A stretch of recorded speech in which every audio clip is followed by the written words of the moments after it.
2022년 우리 5월 셋째 주일 예배 오신 여러분들 진심으로 환영합니다. 구원받은 성도인 우리들이 하나님께 나와 이렇게 예배하는 것은 의무이자 또한 동시에 권리이고 특권이기도 합니다.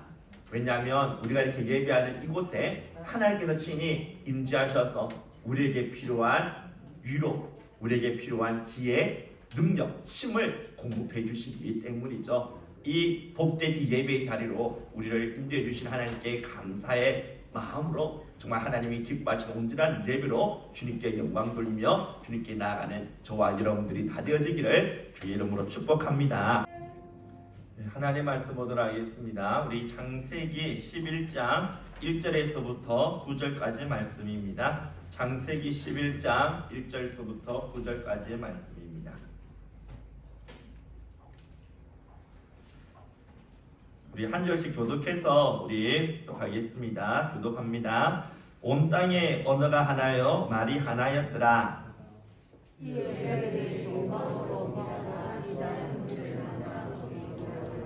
서로 말하되 자 벽돌을 만들어 견고히 굽자 하고 이에 벽돌로 돌을 대신하며 역중으로 진흙을 대신하고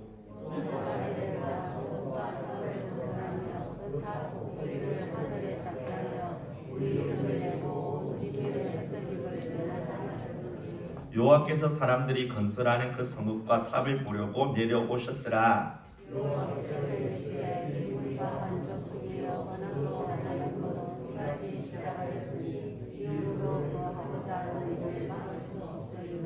자 우리가 내려가서 거기서 그들의 언어를 혼잡하게 하여 그들이 서로 알아듣지 못하게 하자 하시고 여호와께서 거기서 그들을 온 지면에 흩으셨으므로 그들이 그 도시를 건설하기를 그쳤더라. 다같이 그러므로 그 이름을 바벨이라 하니 이는 여호와께서 거기서 온 땅의 언어를 혼잡하게 하셨음이니라. 여호와께서 거기서 그들을 온 지면에 흩으셨더라. 아멘. 이 시간 우리 호산나 찬양대 찬양이 있겠습니다.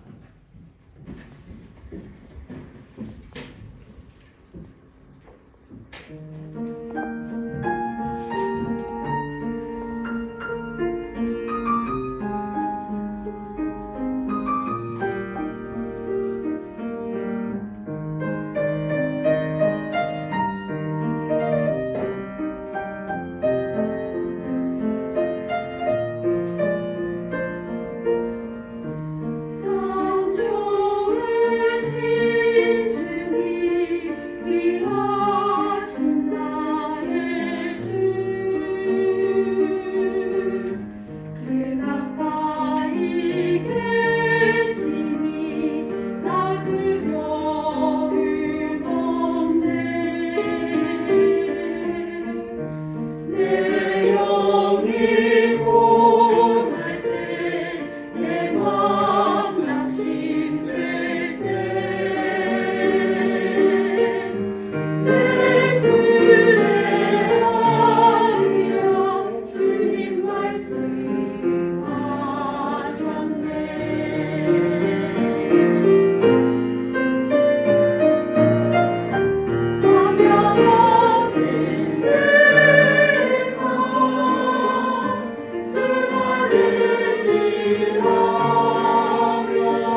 그럼 우리 창세기를 이렇게 둘로 크게 나눈다면 어떻게 나눌 수가 있을까요? 온시 역사를 다루고 있는 1장서부터 11장까지, 그리고 아브라함을 비롯한 족장들의 역사를 다루고 있는 12장부터 마지막 장인 50장까지, 이렇게 우리가 크게 둘로 나눌 수가 있습니다. 온시 역사를 다루고 있는 1장서부터 11장에 보면요, 아주 중요한 4가지 사건을 다루고 있죠.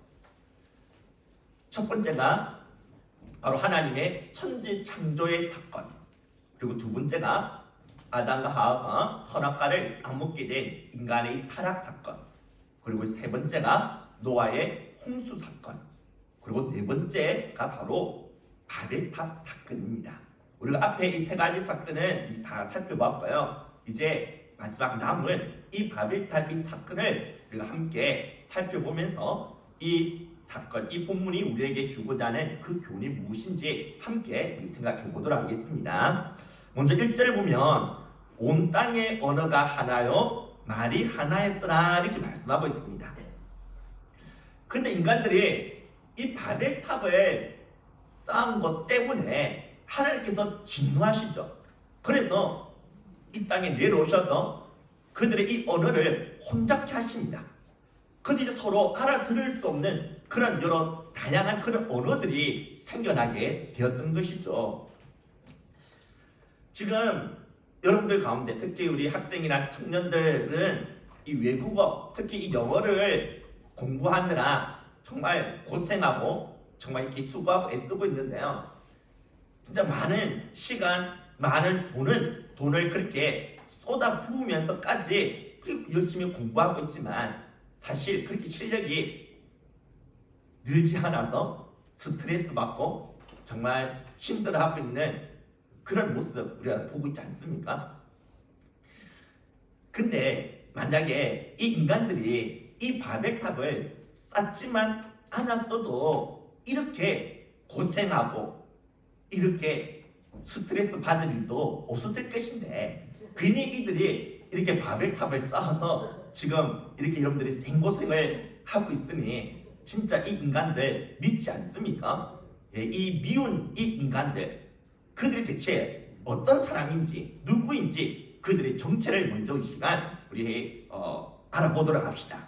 우리 다 같이 1절과 4절 같이 한번 우리 읽어보겠습니다. 이에 그들이 동방으로 옮기다가 시날 평지를 만나 거기 거류하며 서로 말하되 자 벽돌을 만들어 견고히 굽자 하고 이에 벽돌로 돌을 대신하며 역청으로 진흙을 대신하고 또 말하되 자 성읍과 탑을 건설하여. 우리는 여기서 이렇게 동방으로 옮겨가다가 시날 평야, 시날 땅에 이르게 된 그들이 바로 이 바벨탑을 쌓게 되었다는 사실을 우리가 볼 수가 있습니다. 그런데 그들이 이렇게 하늘에 닿을 정도로 이 거대한 이 탑을 세우는 이 대규모 이 공사를 하는데 누가 지시하거나 이 공사를 관장하는 사람이 없었다면 이러한 시도가 이루어질 수 있었겠습니까? 아니죠. 분명히 이 엄청난 대규모 공사를 그렇게 지시하는 그들의 어떤 보면 지도자이자 우두머리가 있지 않았겠습니까? 그가 누구겠습니까? 10장을 보면 노아의 세 아들이 셈, 함, 야벳의 족보가 이렇게 기록되어 있는 것을 볼 수가 있죠. 그런데 대부분의 이 족보에 보면요, 그냥 간단하게 이름만 기록되고 끝납니다. 그런데 딱 한 사람, 그 한 사람에 대해서는 무려 5절에 걸쳐서 자세하게 그에 대해서 설명해 주고 있죠. 여러분 그 사람이 누굽니까? 바로 저주받은 함의 손자인 니므롯입니다. 그에 대해서 8절과 9절에서는 세상의 천용사여 여호와 앞에서 용감한 사냥꾼이라 이렇게 묘사해주고 있죠. 먼저 용사라는 말은요 히브리어로 깃보르인데요, 이 깃보르라는 이 단어는 강하다, 용맹하다라는 뜻 외에도 강포하다라는 뜻을 갖고 있습니다. 따라서 이 니므롯이 용사였다는 이 말은, 깃보르였다는 말은 그가 힘세고 용맹했을 뿐만 아니라 또한 강포한 사람이었다라고도 볼 수가 있는 것이죠. 또한 그는 여호와 앞에서 용감한 사냥꾼 이렇게 말씀해주고 있는데요. 여기서 이 사냥꾼을 이 종교개혁자 마틴 루터는 그냥 짐승만 사냥하는 사람이 아니라 사람도 사냥하며 죽이는 그런 사람으로 해석하고 있는 것을 볼 수가 있습니다. 또한 여호와 앞에서라는 이 단어, 이것은 히브리어로 R인데요. 이 단어는 전치사로서 이 before, 앞에서라는 뜻 말고도 on, 위에, 그리고 against, 대항하여, 대적하여라는 그런 뜻도 가지고 있는 단어입니다. 그래서 그가 여호와 앞에서 용감한 사냥꾼이었다 이 말은 여호와 하나님 위에 서서 하나님을 대항하는, 대적하는 그러한 사냥꾼이었다라고 볼 수가 있는 것이죠.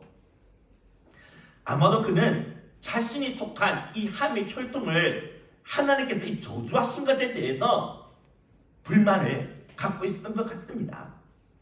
우리가 형제의 종들의 종이 된다라고? 나는 반드시 하나님의 이 저주를 뒤집어 버리고야 말겠어. 내가 종이 되는 것이 아니라 오히려 다른 이들을 굴복시키고 정복해서 그들을 나의 종으로, 나의 노예로 삼아버리고야 말겠다. 이렇게 그는 이를 가하면서 힘을 키운 결과 결국에는 강한 힘을 가진 인류 최초의 정복자가 되어진 것이죠. 10절과 11절 보면 그가 시날 땅의 바벨에서부터 시작해서 아수리의 이 니느웨까지 이르는 이 거대한 나라고, 어떻게 보면 제국이라고 볼 수 있지 않겠습니까? 이런 제국을 건설한 최초의 왕이자 또한 인류 최초의 절대 군주였다라고 볼 수가 있는 것이죠. 따라서 니무롯의 이 나라가 시나이 땅의 이 바벨에서부터 시작하기에 이 무리들을 이끌고 이 시나이 땅으로 와서 이 바벨탑을 짓도록 주도한 자가 바로 이 니무롯이었다라고 볼 수가 있는 것입니다. 그렇다면 자신의 강한 힘을 믿고 하나님 위에 서서 하나님을 대적하려고 한 이 니무롯이 주도해서 세우려고 했던 이 바벨탑이 어떠한 성격을 지니고 있었을지 우리 충분히 짐작할 수 있지 않겠습니까? 바벨탑은 자신의 분수도 모르고 하나님 위에 서서 하나님을 대적하려고 한 이 타락한 니무롯의 이 욕망, 이 교만함이 빚어낸 산물인 것이죠. 이 바벨탑에 대해 좀 더 자세히 살펴보도록 합시다. 여러분, 바벨탑은 어떤 재료로 만들어진 겁니까? 3절에 보면 돌 대신에 벽돌로, 진흙 대신에 엽총으로 그렇게 만들어진 것임을 볼 수 있죠. 여러분, 놀랍지 않습니까? 지금 이때가 언제냐면 주전 2300년 전입니다. 지금부터 4300년 전에 일어났던 사건이라는 거죠. 우리나라 역사를 보면 곰이 마늘과 쑥을 먹어서 음녀가 되어서 단군 할아버지를 낳았다라고 전해지는 바로 그때입니다. 이렇게 엄청 오래된 고대 시대 때부터 이미 그들은 흙이나 이 진흙에 엄청 높은 고열을 가해서 벽돌을 만들어내는 그런 기술, 그런 문명을 그들은 지니고 있었다는 거죠. 사실 그들이 이렇게 진부한 기술과 문명을 지니고 있지 않았다면 이런 바벨탑을 세우려는 시도도 차지 못했을 것입니다. 왜냐하면 탑을 세우려고 하면 돌이 있어야 되지 않겠습니까? 그런데 그들이 있는 이 시나이 땅에는요, 돌을 찾아보기가 힘듭니다. 돌 대신에 온통 흙과 모래뿐인 땅이었다는 것이죠.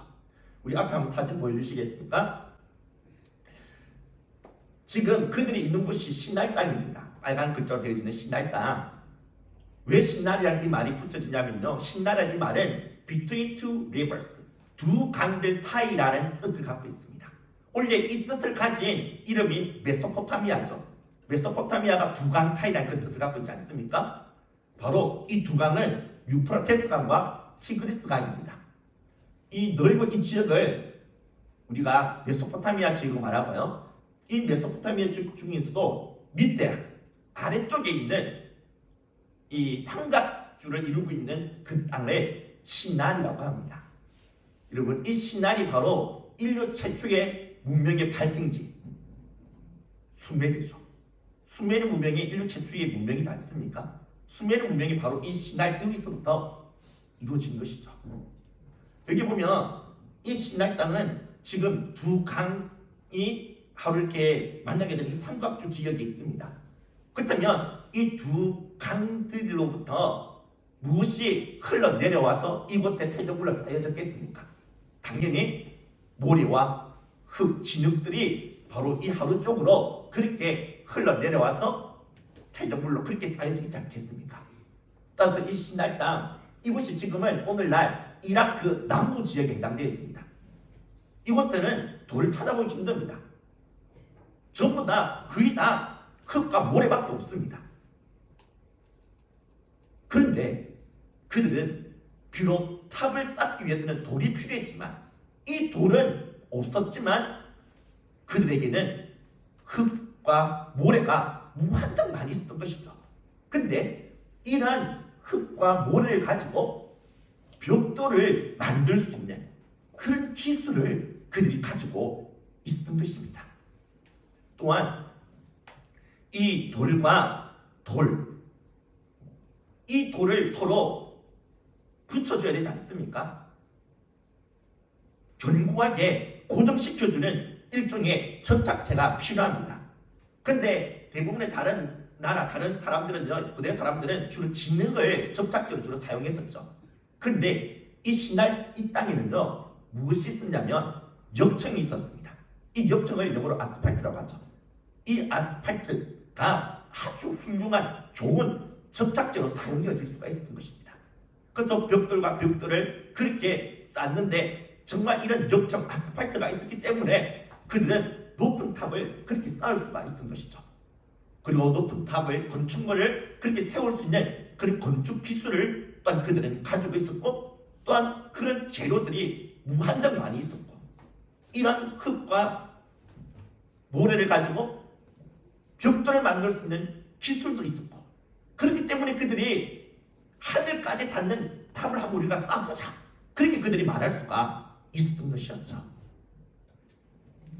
여담인데요, 여러분 록펠러 아시죠? 예, 미국에서 엄청난 그때 당시 세계 최고의 재벌이었던 그 사람, 그가 세계 최고의 재벌이 될 수 있던 데에는요 이 바벨탑 사건과 무관하지 않습니다. 바벨탑 사건과 깊은 연관성이 있죠.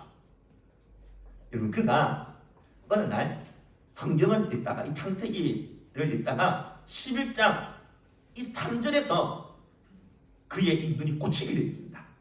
11장 3절의 말씀에 주목하게 되죠. 어떤 단어를 그가 보게 되었을까요?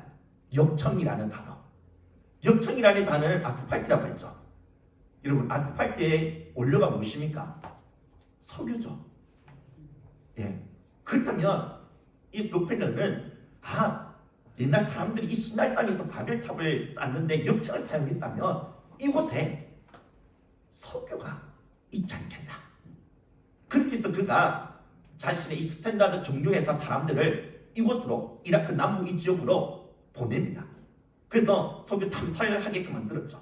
근데 탐사를 하게 됐는데 놀라울 정도로 엄청나게 많은 석유가 이곳에서 발견되어진 것입니다. 그래서 록펠러가 그 석유를 팔아서 그렇게 엄청난 세계 최고의 재물이 될 수가 있었던 것이었죠. 여러분 성경을 읽으면 뭐 밥이 나오나 이렇게 하는데요. 밥보다 더 놀라운 것이 나옵니다. 예. 그런데 좀 안타깝죠. 록펠러는 이 성경을 읽으면서 석유를 발견했습니다. 돈을 발견했죠. 근데 엄청난 재물이 되었지 않았습니까? 근데 그가 재물이 된 것 때문에 얻은 것보다 잃은 것이 더 많았죠. 그가 그렇게 많은 돈을 갖고 있었음에도 불구하고 돈에 더 집착을 하게 됩니다.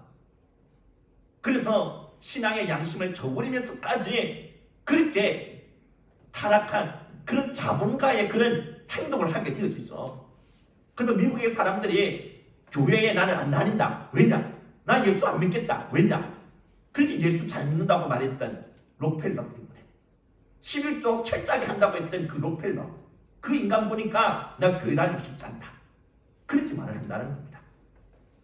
여러분, 그가 이 성경에서 설교뿐만 아니라 진짜 예수 그리스도를 제대로 발견했다면 그 인생은 훨씬 더 아름다운 인생으로 바뀌지 않았겠습니까? 따라서 우리가 성경을 읽을 때 단지 돈을 발견하고 설교 발견하고 이런 것에 관심 가지는 것이 아니라 진짜 부활을 발견하는데 관심을 가질 수 있어야 합니다. 진짜 부활은 뭘까요? 예수 그리스도입니다. 왜냐? 참 보화이신 예수 그리스도, 그분 안에 지혜와 지식의 모든 보화가 다 숨겨져 있기 때문이죠. 다시 본론으로 돌아와서 그들이 벽돌과 역종으로 바벨탑을 쌓게 됐는데요. 이렇게 높은 바벨탑을 만들려고 한 이유가 무엇일까요? 중요한 것은 그들이 그냥 바벨탑을 쌓았다, 하늘까지 이르는 높은 바벨탑을 쌓기 때문에 하나님께서 싫어하신 것이다, 그렇게 우리가 생각했으면 안 됩니다. 높은 탑을 쌓을 수 있는 그런 재료도 있고 그런 기술이 있으면 얼마든지 탑 쌓을 수도 있죠. 안 그렇습니까? 그러나 주님께서 문제시한 것은 그들이 이 탑을 쌓는 데 있어서 그들이 가지고 있었던 그 동기였습니다. 그 목적이 잘못되었던 것이죠. 그들은 어떠한 목적, 어떠한 동기로 정말 그들이 생각할 때 하늘에까지 닿는 그 높은 탑을 세우려고 했었을까요? 우리가 4절을 보면 알 수가 있는데 우리 4절 말씀 같이 함께 우리 읽도록 하겠습니다. 또 말하되 자 성읍과 탑을 건설하여 그 탑 꼭대기를 하늘에 닿게 하여.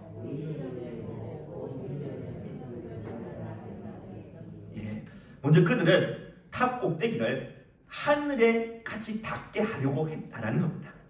왜 그들은 이 바벨탑을 하늘에 닿게 하려고 했을까요?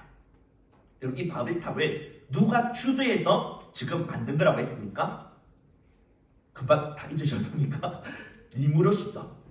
여러분, 이 니무롯은 하나님 위에 서서 하나님을 대항하려고 한 자였습니다. 이런 니무롯의 이 타락한 욕망이 그대로 투영되어져 있는 것이 바로 바벨탑이죠.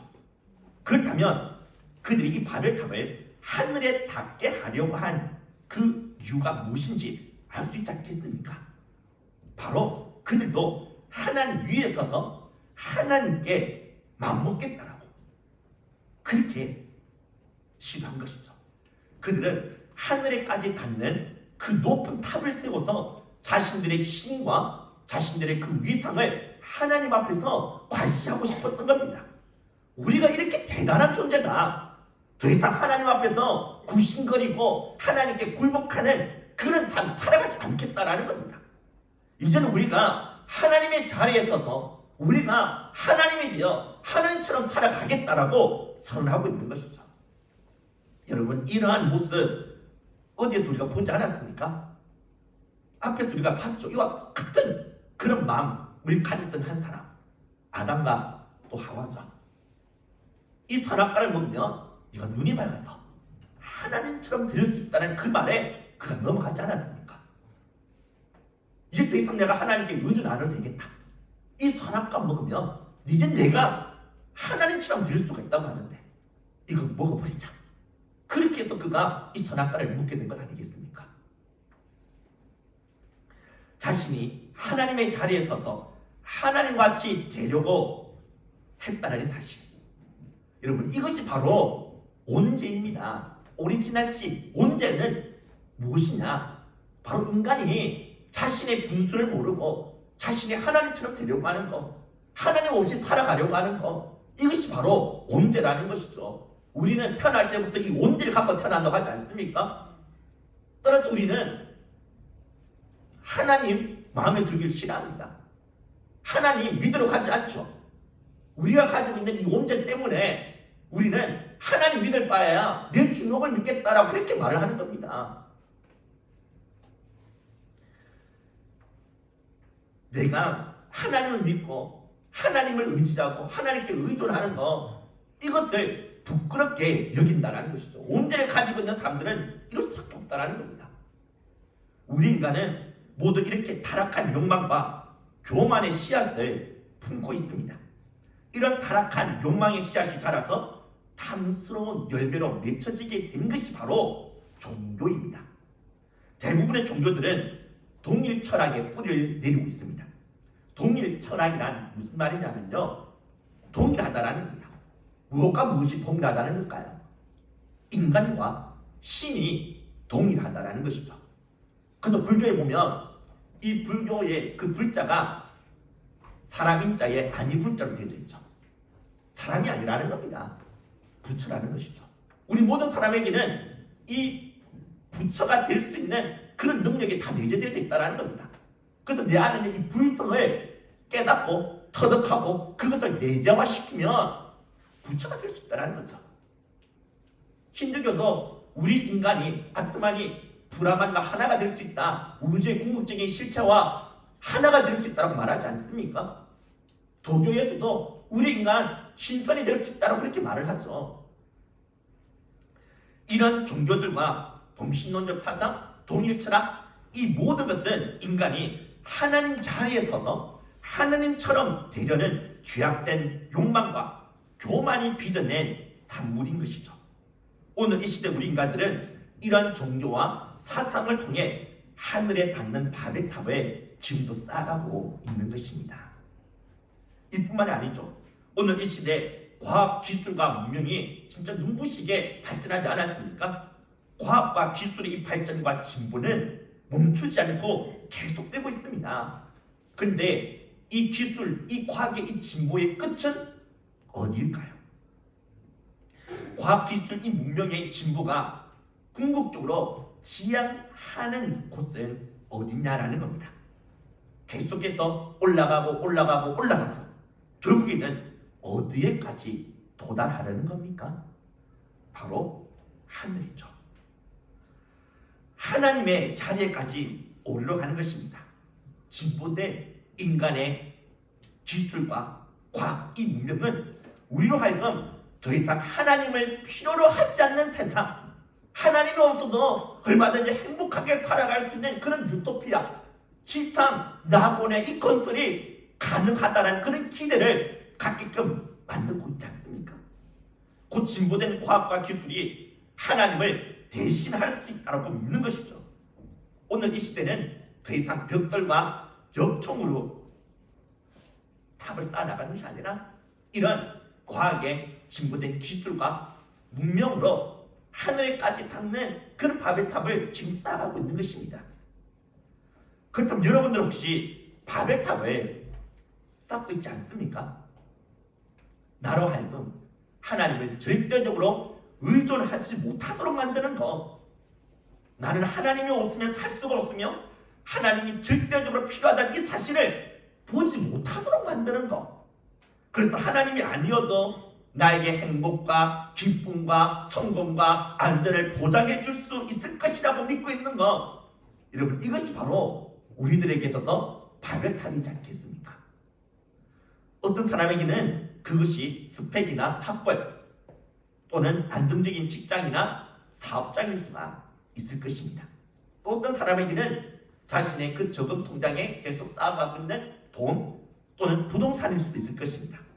또 어떤 사람에게는 든든한 부모나 잘 나가는 자식 또는 노후를 보장해주는 연금이나 보험이 될 수도 있겠죠. 여러분, 우리는 오해해서는 안 됩니다.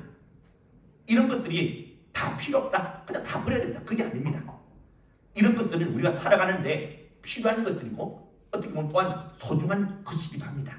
그러나 이러한 눈에 보이는 것들을 하나님보다 더 신뢰하거나 의지한다면, 그래서 굳이 하나님이 아니어도 된다라는 이런 생각을 갖게 하여 우리가 하나님 앞에 겸손하게 엎드려 날마다 매일 하나님께 기도하며 하나님 말씀 앞에 서지 못하도록 만들고 있다면 이건 아주 심각한 문제가 된다는 것이죠. 바로 우리 자신이 이 한심한, 이 어리석은 그들처럼 세상의 이런 것들로 바벨탑을 쌓는 것이 되고 맞다라는 겁니다. 우리는 분명히 기억해야 합니다. 인간이 쌓았던 바벨탑은요, 오래 가지 못하고 곧 무너지고 말았다는 사실을 말입니다. 내가 하나님보다 더 신뢰하거나 의지하는 그 모든 것들은 바벨탑입니다. 나 자신을 신뢰하는 거, 내 자신이 가지고 있는 이 교만에 사로잡혀 있는 나, 이것도 바로 바벨탑이 되겠죠. 이것 오래 가지 못합니다. 반드시 무너지고 맙니다. 그 바벨탑이 무너질 때 나도 함께 그 무너진 탑에 깔리는 그런 비참한 꼴을 당하지 않기 위해서는 우리가 먼저 하나님께서 이 바벨탑을 치시기 전에 먼저 우리가 이 바벨탑을 깨뜨릴 수 있어야 한다는 겁니다. 이 세상의 그 어떤 것도 하나님을 대신하거나 대체할 수가 없습니다. 우리가 진정 이 사실을 믿는다면 이제부터라도 오직 하나님만을 나의 힘으로 삼고 하나님만을 절대적으로 의존하면서 하나님 앞에 항상 겸손하게 엎드리며 기도하며 말씀 앞에 서며 살아갈 수 있는 저와 여러분들이 되기를 축복합니다. 두 번째로 그들이 바벨탑을 쌓으려고 한 이유는 그들이 자신들의 이름을 내기 위해서라는 사실을 볼 수가 있습니다. 그들은 세상에 모르는 사람이 없을 정도로 그렇게 정말 유명했던 이 니므롯이라는 이 사람, 그를 부러워하거나 동경하는 마음이 있었던 것 같습니다. 그래서 자신들도 이 니므롯처럼 누군가가 다 자신을 그렇게 좀 알아주기를 원하는 마음으로 자신의 이름을 그렇게 드러내도록 하기 위해서 이 바벨탑을 그들이 쌓았던 것 아니겠습니까? 내가 바로 이 거대한 이 건축물을 세운 사람이다. 내가 이런 업적을 남긴 사람이다. 라면서 자기 이름을 높이고 자기 이름을 드러내기 위해서 이 바벨탑을 쌓았던 것 아니겠습니까? 아마도 그들이 쌓았던 그 바벨탑, 그 벽돌에 자신들의 이름 아마 새기지 않았겠습니까? 바벨탑을 쌓았던 그들은 오직 자신의 이름을 높이며 자신의 이 영광만을 위해 살아가는 타락한 죄인들의 전능적인 모습을 보여주고 있죠. 이런 자들은 반드시 하나님의 심판 받을 수밖에 없습니다. 왜냐하면 하나님의 창조의 이 원리와 이 목적을 거스르기 때문이죠. 여러분, 하나님께서 우리를 지으셨습니다. 하나님이 우리를 존재케 하셨습니다. 우리의 창조자는 하나님이십니다. 그럼 하나님께서 어떤 의도로 어떤 목적으로 우리를 지으셨습니까? 이사야 43장 7절 우리 같이 함께 우리 읽도록 하겠습니다. 내 이름으로 불려지는 모든 자 곧 내가 내 영광을 위하여 창조한 자를 오게 하라. 여러분, 우리가 창조된 이유가 무엇입니까? 이 말씀은 하나님이 말씀하고 있는 거죠. 하나님께서 내 영광을 위해서라고 말씀하고 있습니다. 우리 인간의 영광이 아닙니다. 우리 인간의 기쁨이 아닙니다. 내 이름이 아닙니다.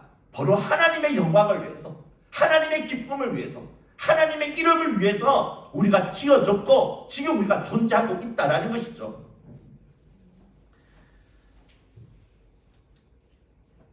우리가 원래 만들어진 목적대로 그렇게 기능하지 못하는 것을 불량품이라고 하지 않습니까? 마찬가지로 우리가 하나님이 창조하신 목적대로 우리가 그렇게 기능하지 못한다면, 그렇게 살지 못한다면 우리는 불량품 인생이 되고 만다라는 것이죠. 그런데 불량품 인생은 겉으로 볼 때 화려하고 멋있고 대단하게 보일 수도 있습니다. 하나님 없이 살아가는 사람들 보십시오. 그들 중에는 진짜 잘 나가는 사람들, 흔히 속된 말로 진짜 잘 나가는 사람들 한둘이 아니지 않습니까? 모두가 불화할 수밖에 없는 스펙과 실력을 갖고 있으며 집안도 진짜 빵빵하고 진짜 직장도 좋고 고에 그런 월급을 받고 또 외모도 출중하고 뭐 하나 아실 것 없는 그런 사람들 우리 주변에 진짜 많지 않습니까? 누가 봐도 이들은 전혀 불량품 인생처럼 보이지 않습니다. 오히려 가진 것이 없는 내 자신이 불량품처럼 보일 수 있지 않겠습니까?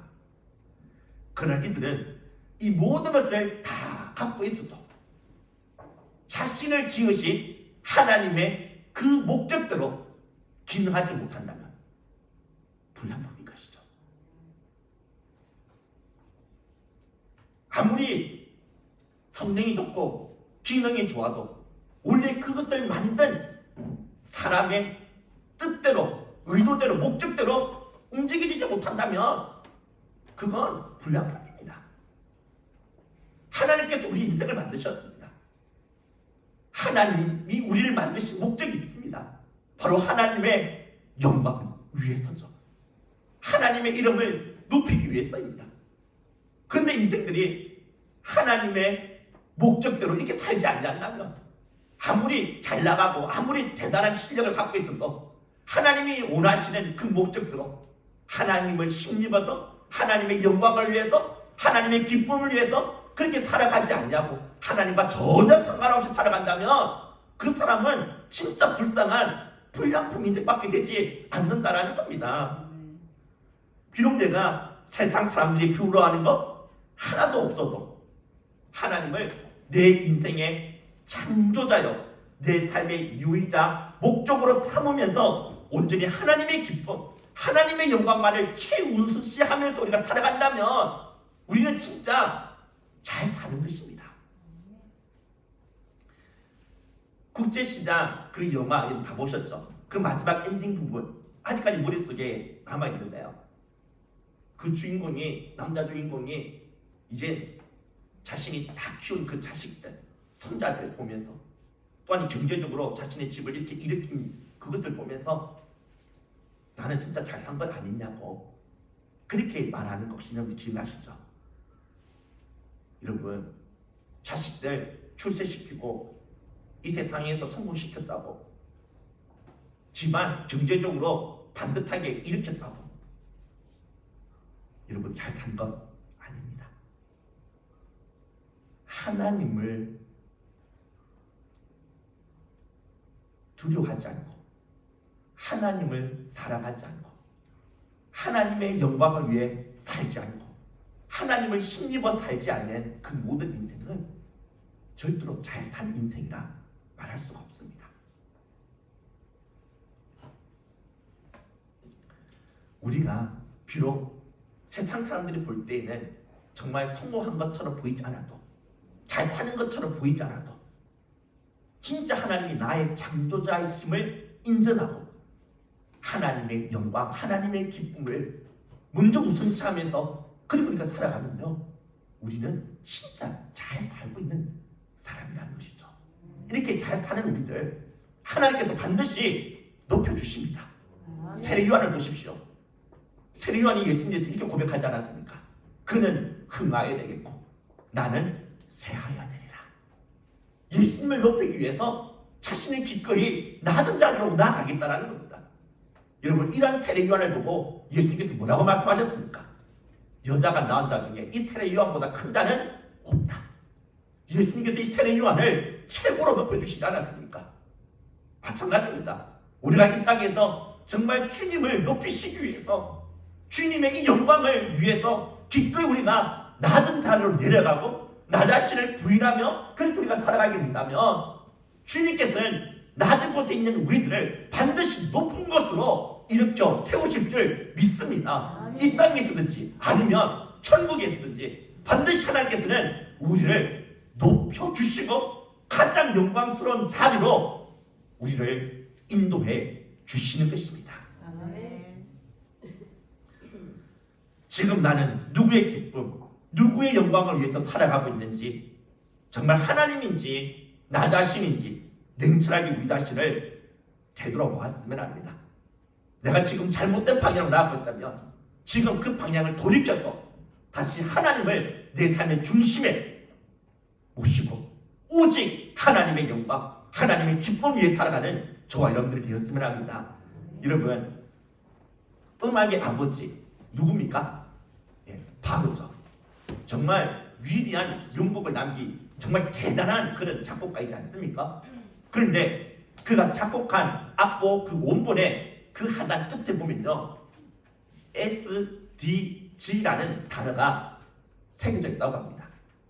SDG는 이 라틴어의 이니셜인데요. S는 솔리, D는 데오, G는 글로리아. 솔리 데오 글로리아. 오직 하나님께 영광을. 그는 자신이 남긴 이 곡을 통해서 자신의 영광 구하지 않고 있습니다. 자신을 높이러 가지 않았습니다.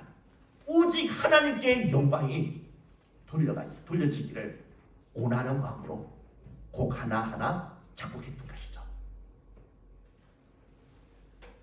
이렇게 사는 거 쉽지 않지 않습니까? 우리가 조그만 뭔가 일을 이루어도 이거 사람들이 알아주기를 원하고 내 이름이 막 드러나기를 원하고, 그래서 우리 한국교회 교인들 주부 엄청 열심히 살펴보죠. 자기 주부 이름이 혹시 누락되어 있으면 막 들고 일하지 않습니까? 자신을 드러내고 싶어하는 이런 욕망이 우리 모든 사람들에게 다 있지 않습니까? 그런데 이렇게 나 자신을 죽이고 내 이름을 가리고 오직 주님의 이름만을 드러내고 하나님의 영광만을 드높이며 살아가는 것, 이거 어떻게 가능하겠습니까?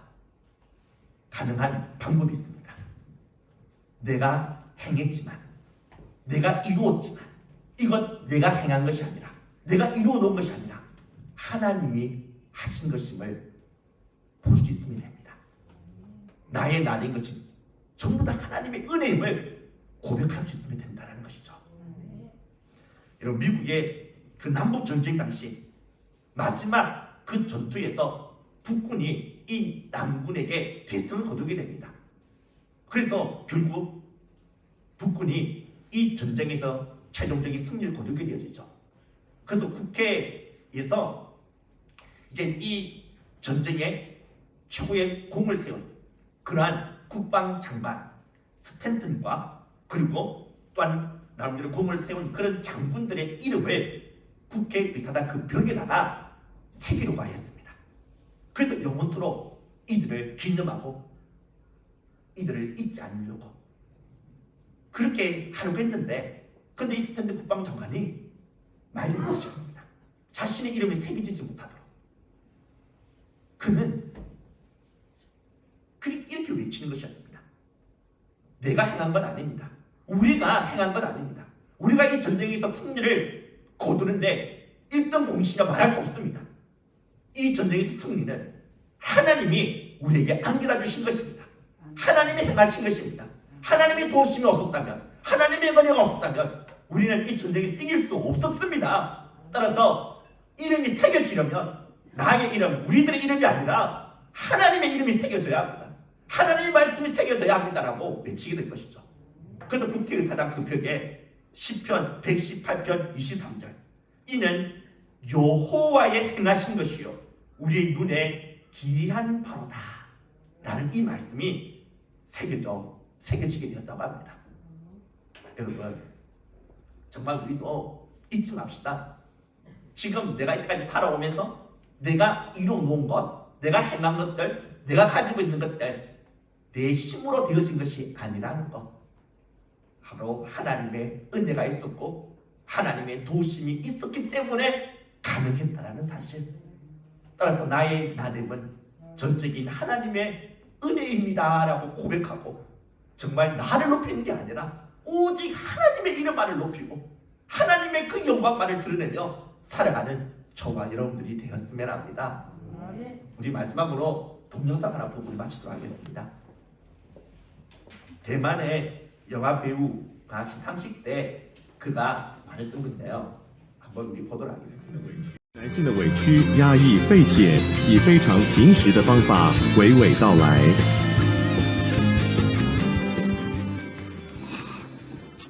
老实说，就一个曾经拿过金钟奖的人来说的话，就一个从影40年的一个演员来说，我多么希望有更年轻的后辈上这个台拿这个奖，那意味的是一种传承。其实他们都很棒，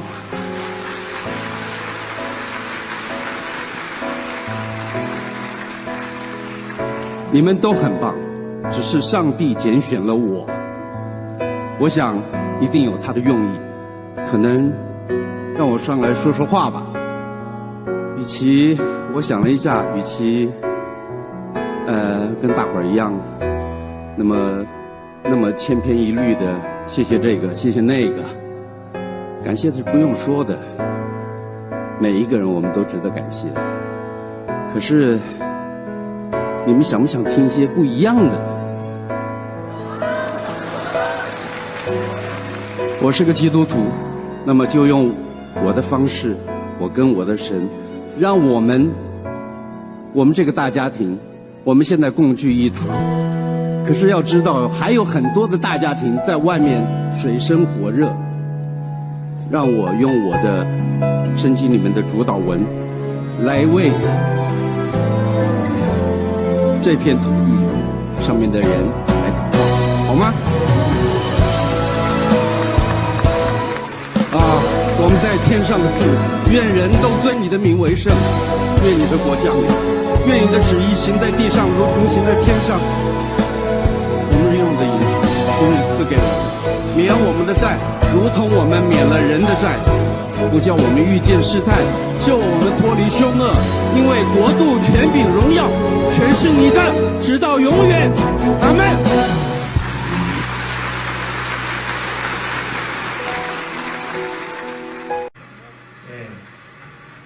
대만은요 기독교 국가 아닙니다. 아시죠? 불교와 도교가 주를 이루고 있는 그런 나라입니다. 정말 이곳에서 하나님을 높이는 거 결코 쉬운 일이 아닙니다. 자기 인기 떨어질 수밖에 없습니다. 그런데도 그가 자신을 이 자리에 있게 하신 이가 하나님이시기에 하나님께 영광을 올려드리며 주기도문으로 그렇게 그곳에 있는 사람들을 축복하며 기도하며 나가지 않았습니까? 얼마나 아름다운 모습입니까? 이 모습을 보고 하나님께서 얼마나 기뻐하셨을까요? 정말 우리도 이렇게 삽시다.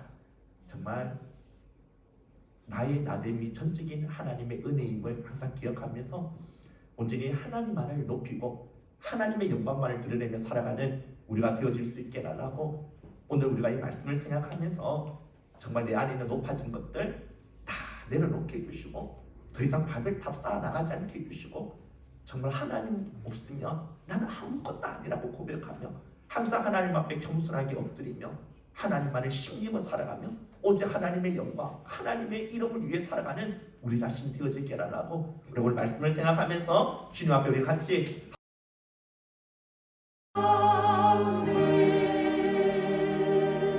기도하겠습니다. 지금은 주 예수 그리스도의 은혜와 하나님 아버지의 극진하신 사랑과 성령의 유로 교통하심이 오직 하나님만을 절대적으로 의존하면서 하나님의 영광을 위해 살아가기로 다짐하고 결단하는 이 자리에 모여 있는 모든 성도들과 그 가정과 자녀들의 머리 위에 지금부터 영원토록 함께 있을지어다. 아멘.